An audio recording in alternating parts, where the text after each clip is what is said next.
Puji Tuhan, haleluya. Salam sejahtera buat kita semua. Jemaat-jemaat Tuhan menikmati hari yang baru bersama program Yesus Kuatku. Kita akan menikmati kebenaran firman Tuhan, terlebih dahulu kita berdoa. Tuhan Yesus, mengucap syukur di hari yang baru yang Tuhan berikan. Kami percaya berkat Tuhan menyertai kehidupan kami sepanjang hari ini, terutama lewat kebenaran firman yang akan kami dengar, menjadi kekuatan, menjadi kegemaran dalam hidup kami. Terima kasih Tuhan, kami telah berdoa dan mengucap syukur, haleluya, amin. Puji Tuhan.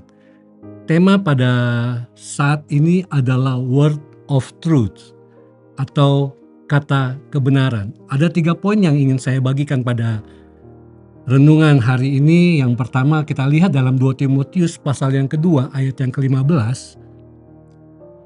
Firman Tuhan berkata, usahakanlah supaya engkau layak di hadapan Allah sebagai seorang pekerja yang tidak usah malu, yang berterus terang memberitakan perkataan kebenaran itu. Satu nasihat yang Paulus berikan kepada Timotius, bahwa mengingatkan bahwa Timotius harus berusaha supaya dia layak dalam pekerjaan Tuhan. Bahkan tidak hanya berusaha, dalam terjemahan dikatakan bertekun. Dalam terjemahan sehari-hari dikatakan hendaklah engkau berusaha sungguh-sungguh supaya diakui oleh Allah. Karena ada alasan bagaimana nasihat ini diberikan kepada Timotius. Kalau kita melihat di ayat yang ke-18, yang telah menyimpang dari kebenaran dengan mengajarkan bahwa kebangkitan kita telah berlangsung dan dengan demikian merusak iman sebagian orang. Ada 2 nama yang disebutkan di ayat 17 ini, sebetulnya bagian dari orang-orang yang melayani Tuhan, tetapi berjalannya waktu akhirnya mereka telah menyimpang dari kebenaran. Maka nasihat ini diberikan Paulus kepada Timotius untuk dia bertekun sungguh-sungguh dan supaya diakui oleh Tuhan. Bahkan selanjutnya dikatakan sebagai seorang pekerja yang tidak usah malu dan berterus terang memberitakan perkataan kebenaran itu. Sebagai seorang pekerja Tuhan dalam memberitakan berita kebenaran. Bahkan kalau kita sedikit mundur dalam 2 Timotius 1 ayat yang ke-8, Paulus juga mengingatkan di situ ditulis, jadi janganlah malu bersaksi tentang Tuhan kita, dan janganlah malu karena aku seorang hukuman karena dia, melainkan ikutlah menderita bagi Injilnya oleh kekuatan Allah. Jadi untuk melayani Tuhan, pemberitaan kebenaran firman Tuhan dikatakan jangan malu. Jangan rendah diri untuk memberikan kesaksian tentang Allah. Bahkan dikatakan di ayat yang ke-8 pasal yang ke-1, turut menderita untuk kabar baik.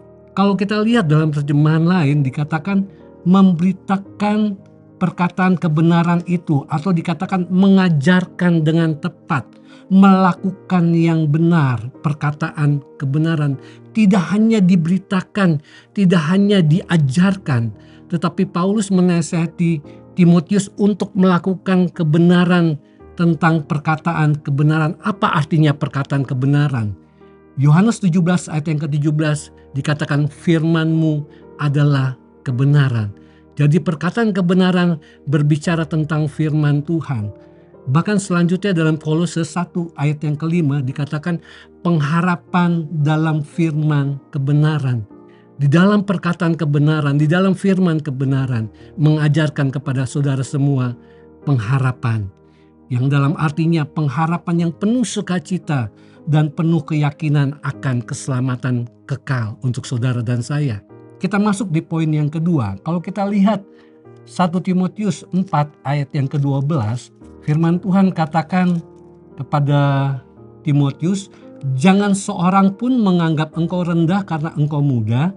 Jadilah teladan bagi orang-orang percaya dalam perkataanmu, dalam tingkah lakumu, dalam kasihmu, dalam kesetiaanmu, dan dalam kesucianmu. Sebagai seorang muda, mungkin Timotius merasa malu untuk menjadi pelayan Tuhan.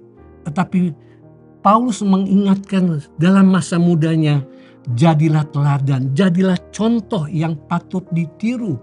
Makanya tadi dikatakan tidak hanya memberitakan atau mengajarkan, tetapi sebagai seorang yang muda, Timotius harus melakukan yang benar tentang firman Tuhan.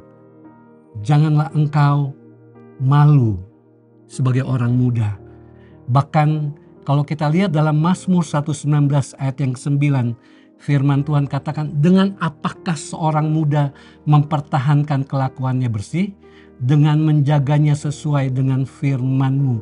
Menjaga sesuai firman Tuhan dari masa muda. Arti menjaga adalah memberi perhatian, untuk diperhatikan. Sebagai seorang orang muda harus memperhatikan firman Tuhan. Walaupun dalam firman Tuhan hari ini tidak hanya khusus untuk orang muda, tetapi untuk saudara dan saya juga. Kita harus memberi perhatian kepada kebenaran firman Tuhan. Kita jangan malu memberitakan kebenaran tentang Tuhan kita. Kebenaran tentang firman Tuhan yang memang kita tahu, yang memang kita percaya. Bahkan kita akan masuk dalam poin yang terakhir, poin yang ketiga. Kalau kita lihat dalam 2 Timotius 1 ayat yang ke-14. Paulus mengatakan kepada Timotius, peliharalah harta yang indah yang telah dipercayakannya kepada kita oleh Roh Kudus yang diam di dalam kita. Sebagai seorang yang muda, Paulus mengatakan ada harta yang indah yang Tuhan sudah percayakan kepada Timotius. Harta yang indah apa artinya? Kita mundur di ayat yang ke-13 di bagian yang terakhir. Lakukanlah itu dalam iman dan kasih dalam Kristus Yesus. Jadi ada harta yang indah tentang iman, tentang kasih, tentang menjaga sikap.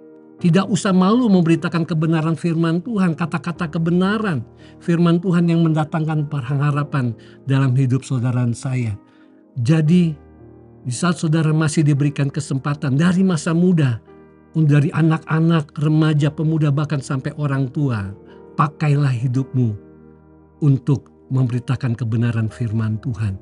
Jangan sia-siakan hidupmu, jangan malu. Karena Tuhan kita tidak pernah malu mengakui kita sebagai anaknya. Dan kita pun harus sebaliknya tidak malu mengakui Dia sebagai Tuhan kita. Puji Tuhan, kebenaran renungan firman Tuhan sampai di sini. Saya percaya firman Tuhan akan memberkati saudara dan saya. Dan kita akan menutup di dalam doa. Bapa kami dalam sorga, terima kasih untuk kebenaran firman-Mu di hari yang baru kami nikmati. Kami percaya firman-Mu menegur, tetapi firman-Mu juga menguatkan, mengingatkan kami. Untuk kami tidak malu mengakui Engkau sebagai Tuhan kami. Untuk kami tidak malu memberitakan, menyaksikan kebenaran firman-Mu kepada orang-orang yang belum mengenal Engkau. Sanggupkan kami Tuhan, tolong kami. Kuatkan kami Tuhan supaya kami menjadi pekerja-pekerjanya Tuhan. Pelayan-pelayan Tuhan yang setia dalam benang pekerjaan Tuhan yang ada. Diberkatilah jemaat Tuhan yang ada sepanjang hari ini. Dalam pekerjaan usaha, bisnis, sekolah, keluarga, rumah tangga. Tuhan memberkati sesuai dengan firman Tuhan. Di dalam nama Tuhan Yesus kami telah berdoa. Haleluya. Amin. Bersama Yesus, aku kuat.